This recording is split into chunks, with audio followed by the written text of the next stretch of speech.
Hello, ladies and gentlemen. It's Ukrainian show on Pod TV. My name is Sasha Star, and our guest today is Dr. Jonathan Lockwood. Welcome to the show, John. Hey there, Sasha. Good to be here as always. Okay, so right now we are waiting for the beginning of the meeting between Donald Trump and Vladimir Zelensky. And well, the intent is to sign that historic deal about. I read yesterday what's included in that deal. It's still very. I would say it's almost like a term sheet. There's no real dates, numbers, agreements. It's just saying it's basically that Americans and Ukrainians from now on will be friends and will working together without any specifics whatsoever. But that's where it all starts, I guess. Yeah, and what's also interesting, Sasha, in that I saw in a recent conversation that Trump had, it was either with the French leader or the Canadian leader, that President Trump said that Russia is going to have to give back territories to Ukraine if they want to end this war. Now, that is significant because that leaves the door open for example, as I've been discussing on this show numerous times in the past, if Ukraine should successfully launch a counteroffensive, which inflicts an operational defeat and retrieves something such as the Crimea, for example, which would be the most obvious case because I consider that the most crucial center of gravity of this entire war. If they retrieve that President Trump, it would be along the lines of what President Trump is now expecting, that if Ukraine manages to regain some territory, that basically that Russia would have to settle for that. And the problem is that Russia has also indicated in all their public statements that no territorial concessions are acceptable to Russia. So now you can see the dynamic here emerging. Essentially, Ukraine is, by default, practically, is going to be allowed to determine whether or not it regains its territory with Russia, and Russia is eventually compelled to say, okay, we're declaring victory and going home. They're special. They can lie all they want to, but the reality will still be imposed upon them. I follow a little bit the Russian sites from time to time when I have absolutely nothing better to do. Is your life that boring, Sasha? Okay. Well, let's see. If stock market is already closed by 4 o'clock, if I don't have any reasonable opponents to play chess, and I already had dinner, and I played some music on piano, and then I do, what else to do? Okay, I'll look at some Russian sites. Okay, we know where the Russians rank. We know where the Russians rank in your priorities. Okay, you got your priorities in order. Okay, so. John, what's interesting is that Russian sites are split in two large groups. One is that they hate Putin, that he still didn't conquer all Ukraine, and he's sleeping and he's not doing much. And another side is saying that enough is of this war, the war has to stop, and we don't need this war, and so on and so. And these two are fighting among themselves. And sometimes on the same talk shows they have representatives of both sides, and they are fighting with each other, and so on. Now, the Putin is he's trying to satisfy both parties. So he's saying that there will be no concessions to Ukrainians, and now they have to really start to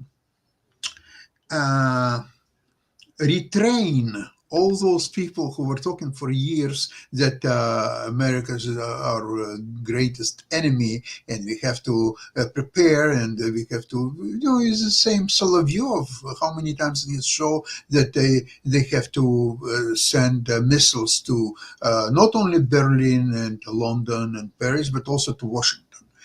It was very, very important lately. I haven't heard anything of that.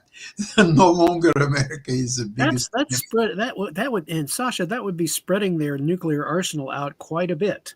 Yeah. Yeah, they would not be able to deliver a blow against one opponent. They'd have to deliver a blow against several opponents at once.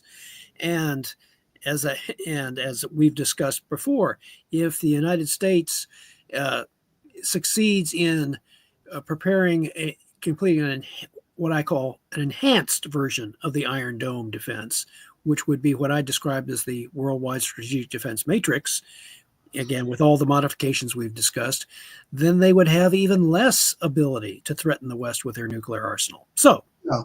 Okay, and of course, with their technologies, any missiles that they will send, say, to Paris, it may land in Madrid, for God. Yeah. Christ, yeah, that's what the Air Force calls a large circular error probable. Okay.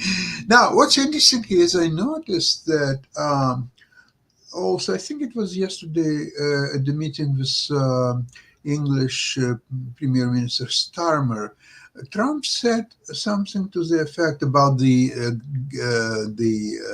Ukrainian guarantee that there will be no further attacks from Russians. He was saying something. Look, and Starmer, I think he asked if he will provide any means to protect Ukraine for further attacks. He said, look, if we have our people working in Ukraine on the ground, what Russian fool will consider to attack this territory? Now, Sasha, that makes a certain amount of success, because you remember the purpose of American troops in NATO, especially during the period of massive retaliation during the Eisenhower administration. Basically, the strategy of massive retaliation then was that American forces were simply there, and they were focused on nuclear combat back then. The idea was American forces would serve as the tripwire. Basically verify that Russian aggression has occurred, and then the United States would retaliate massively with its nuclear arsenal against the Soviet Union. So what Trump is doing is a sort of modern day modification of that. If you have Americans working in Ukraine to help with economic guarantees, exploitation of minerals, et cetera, and if any Americans in Ukraine are attacked by a future Russian aggression, that serves as a tripwire. Absolutely. So, yeah, exactly. Absolutely. So it's a subtle variation, but nevertheless, President Trump is guaranteeing, essentially with economic guarantees and economic trade, a security guarantee of sorts with Ukraine, an implied one, that if Americans in Ukraine are killed by Russian aggression, well, then you just declared war on the United States. Obviously, although it's happening in Ukraine, but since Ukraine is becoming economic, at least, partner of the United States, and Right. United States personnel is working on the ground, and Yes. some of them being killed, it's a clear act of aggression. It's act of war, essentially. Yeah. So it works just as well, almost as well, I would argue, as Ukrainian membership in NATO, although they've decided to pull back from that for now. That does not mean that Ukraine will never become a member of NATO in perpetuity, because that's impossible to enforce. Putin is not immortal. Yeah, that's true. It's hard to believe, but you know that there are special laboratories in Moscow that are working how to prolong a life, and some of the projects are to prolong life up to 700 years. And My response to that is God always has the last word on that one. I'm sorry. You're competing with God, and that's a losing proposition. You shouldn't compete with God. You should partner with God and ask. You ask for His grace, His mercy, and His forbearance. Absolutely, that's the best you can do. Once you get past 70 years old, you are playing on God's time. Yeah. Exactly. So what's now? Let's suppose I just a few minutes ago I just saw Zelensky is arriving at the White House. let's see if with God help that agreement will be, or letter of intent, or whatever it might be called, signed.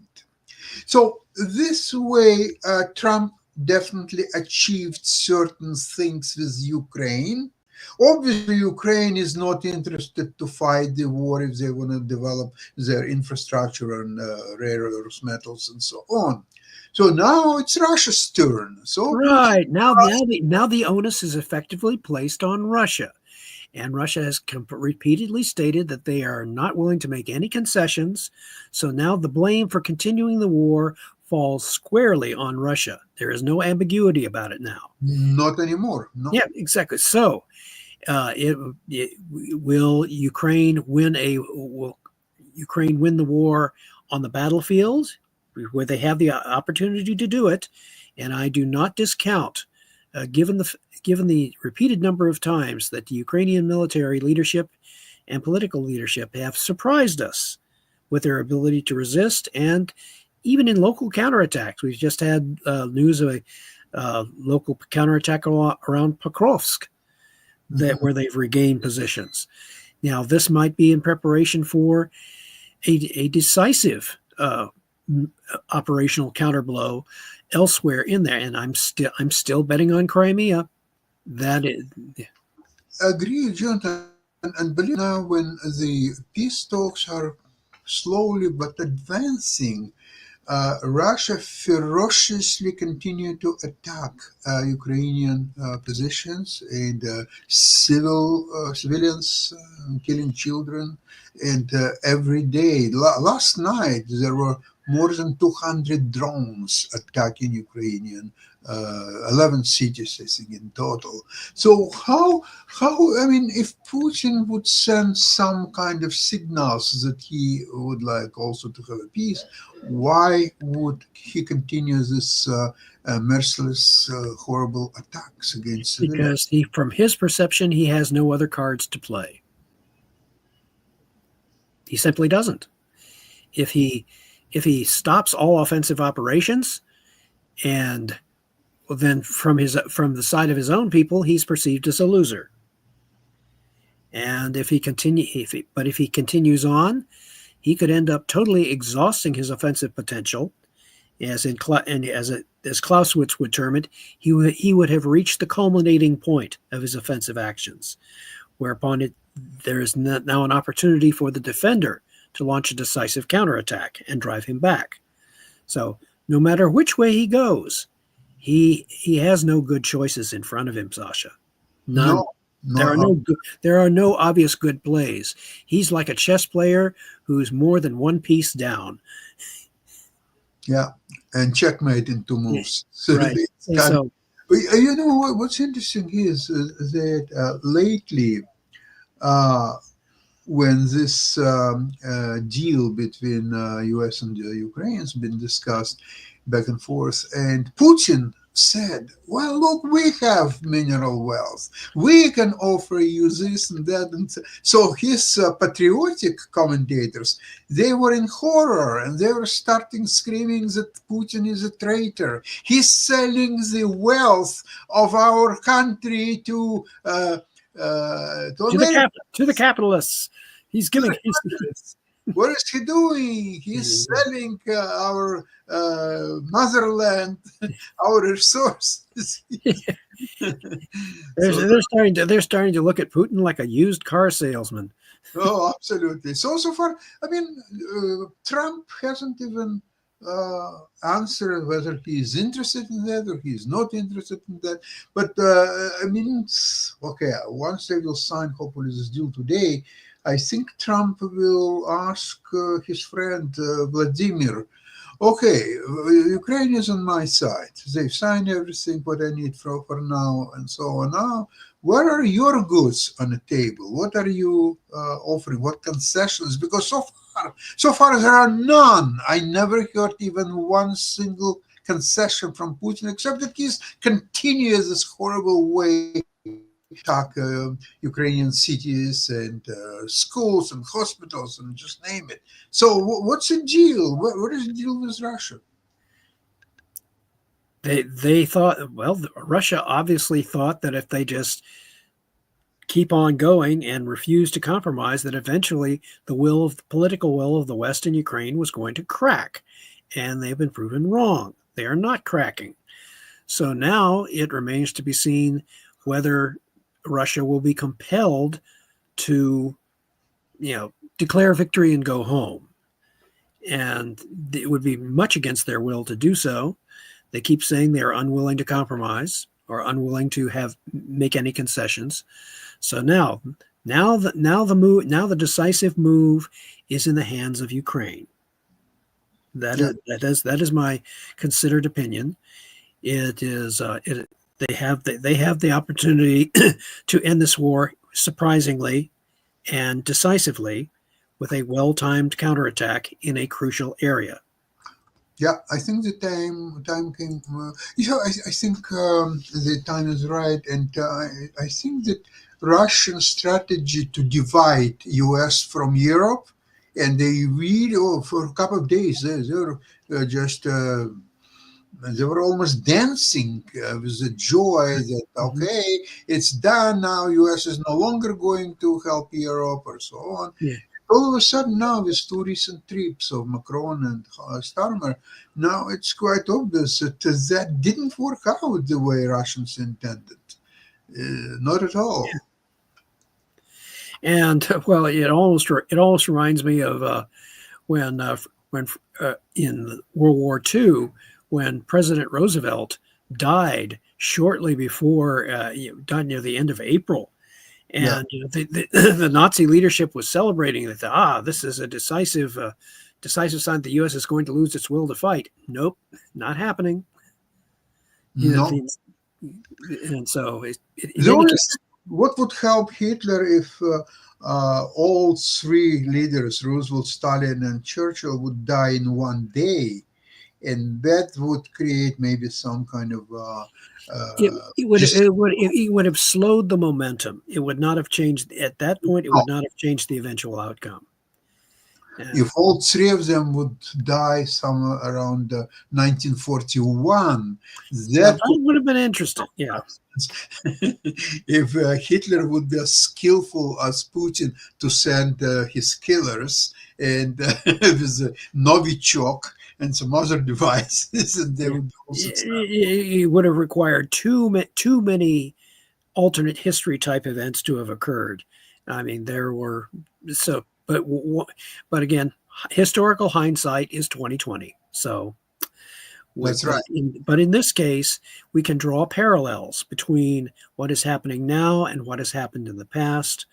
And I would just, based upon my analysis of historical events and potential future events, I would say that here, in my book, The Lockwood Analytical Method for Prediction, LAMP, I'd say that the future is the sum total of interactions of free will, that every action that one takes at every moment of one's life has the potential to affect the future, ways either subtle or dramatic.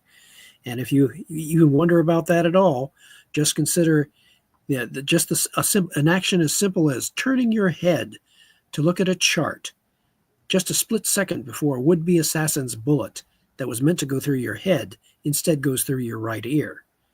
That single action, whether you call it act of God or a fortuitous act on the part of the president, either outcome at that moment has a decisive impact on the future, for not just for him personally, but for America and the entire world, the way things have been playing out.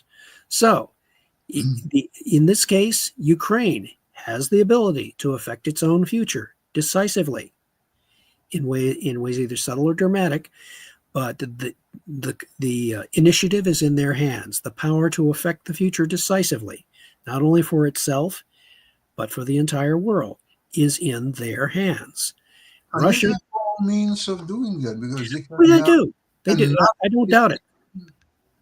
Yeah. They have proven that they are very innovative and resourceful, and certainly courageous enough to undertake risky actions if necessary to change the outcome on the battlefield. So right now, given the confluence of political circumstances that are now moving in their favor, and they now have the potential means as well as a potential opportunity in the coming months here, because we're moving into the spring and summer, a perfect time for offensive operations on the part of Ukraine, because Russia has been pushing all along with their wasteful offensives all during these months, taking massive casualties all along. So now the Russian offensive potential will soon exhaust itself. And this provides a unique opportunity for the Ukrainians to regain the initiative and force the Russians to a peace, at least to an armistice. It may well be like Korea, because remember, North and South Korea are still technically at war with each other. Yeah. However, it's been stable for well over half a century. So again, given the confluence of factors, and given the fact that President Trump, with his energy policies of expanding and drill, baby drill, and expand, because President Trump wants to drive energy prices down, which would have a dampening effect on inflation, but which would also have a severe dampening effect on Russia's ability to raise revenue with which to continue its war. If oil prices go down, then the Russian economy is severely affected, because the Russian economy is heavily dependent upon oil exports. Yes, Jonathan, I agree with you. Now, what's interesting is that the Munich conference, and remember the speech of J.D. Vance, where he was trashing all Europeans and so on. Apparently, it also played in Ukrainians' cards, because the West actually, I can see in the last couple of weeks, it changed quite a bit. First of all, the elections, of course, in Germany and many other factors, but they are now, judging from what I've heard from Macron and Starmer in the last few days, it shows that they are much more serious about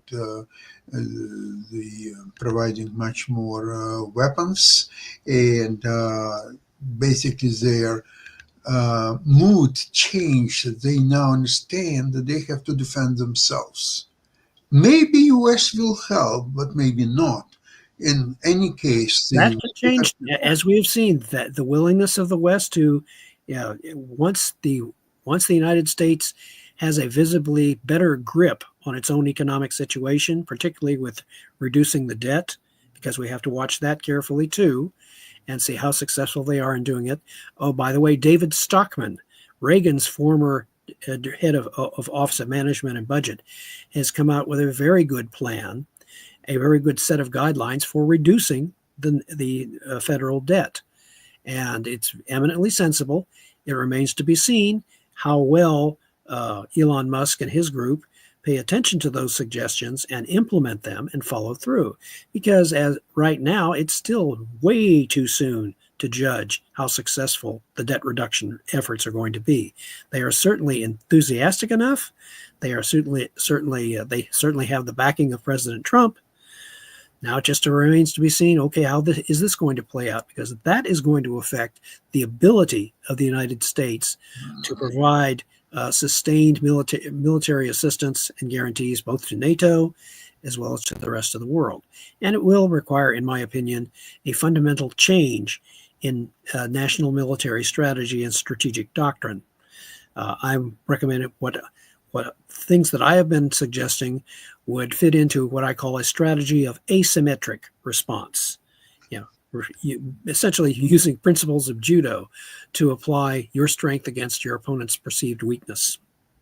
Yeah, it all sounds this way. Although I must say, on economic front, there are two conflicting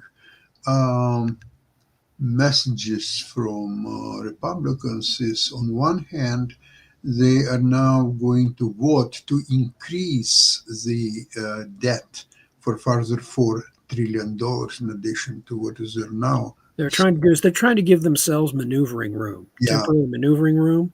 That's not so bad. That's not so bad. They want to give themselves plenty of maneuvering room so that they can implement other measures, and then that gives them room to, if certain measures don't work, they don't have to be fighting about raising the debt ceiling because, we got plenty of room there. Let's try this. But there is another news that has become, in the view of that, quite scary. They want to lower taxes for the richest individuals for, guess what, $4.5 trillion. Hmm. So if both are implemented, what that means is they're borrowing $4 trillion to split it as reduced taxes to among wealthiest Yeah. individuals. Well, that'll be an interesting test of a concept called the Laffer curve, which Yeah. is the idea is if you lower taxes sufficiently, that it produces enough economic growth which will eventually offset that. Now, I tested that once, believe it or not, in a war game that I have called Medieval Lords during the Middle Ages, where you're allowed to you take over a province and basically you're relying on economic growth and taxes and so forth to try and grow your control of your province and expand your control over other parts of medieval Europe. And what I discovered was I deliberately kept my taxes low and relied on other things and relied on economic growth. And eventually, if you are patient enough, and this game assumes that your lifespan is immortal, so that you could basically do it over a period of a couple of centuries, yes, eventually that works, that you can expand and increase your economic and subsequently your military power to establish control over a larger area. Now, here in within the United States, theoretically, the Laffer curve with lower taxes and so forth should work, but you have to balance that with the military and political requirements of your nation. And that requires a sound grand strategy, which takes into account all these things, and a military strategy that keeps your opponents off balance, that you makes use of your allies and your economic resources, and it all has to be done in a very intricate and well-planned fashion. It remains to be seen whether the Trump administration will, although they're moving in certain directions rather well in a very innovative fashion, it's never been done, and therefore it's an interesting test. Yes, yes, it is. Well, it's something what we're discussing on my economic and investment shows. This consideration, of course. Got any hot stock tips? Yeah, that's right. So that Or, show. or are you going on the buy gold? Well, buy gold and sell everything else. That's what's Yeah. happening now, because the situation is not really very optimistic right now. But we'll see. We'll see. The market is there, and it will be next week, next month. So we'll see how it all develops. So far, the first 2 months were, how to put it right, challenging. Exciting to watch, but dangerous to emulate. That's right. Absolutely. Well, so in the meantime, John and our listeners, please have a great weekend. And we'll see you on Tuesday, same place, same time. Thank you very much, everybody, and glory to Ukraine. Bye-bye.